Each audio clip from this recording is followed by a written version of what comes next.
Hello दोस्तों, हम हैं भोजपुरिया तड़का और हम सुनावनी भोजपुरी में न्यूज बड़का। तो रउआ लोग भोजपुरी में खबर सुनल पसंद करनी तो का सोचत बनी, फटाफट चैनल के सब्सक्राइब करी और घंटी जरूर दबाएं। चलिए वीडियो शुरू कइल जाओ।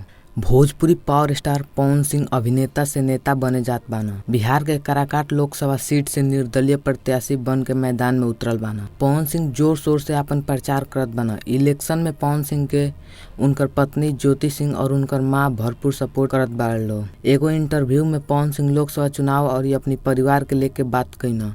सुनी का कहना, बिना परिवार के सपोर्ट के कुछ ना होई। परिवार के फुल सपोर्ट बा। कोनो भी काम में परिवार के सपोर्ट बहुत ज्यादा मायने होला। तो हमके काराकाट के भी परिवार से हर घर से फुल सपोर्ट चाहिए। पवन सिंह के उनके परिवार के साथ देख के फैंस लोग बहुत खुश बाड़ लो। फैंस लोग कहत बाड़ लो कि पवन भैया के साथ उनकी माँ के आशीर्वाद और ज्योति भाभी के प्यार बा। ये चुनाव में पवन सिंह के जीत पक्का बा। तो रउआ लोग के ई खबर कैसा लागल? अच्छा लागल तो एगो लाइक जरूर करम और ऐसने खबर भोजपुरी में सुनल पसंद करनी तो का सोचत बनी, फटाफट चैनल के सब्सक्राइब करी। मिलतनी आगे के ताजा खबर में, तब तक खातिर जय हिंद, धन्यवाद।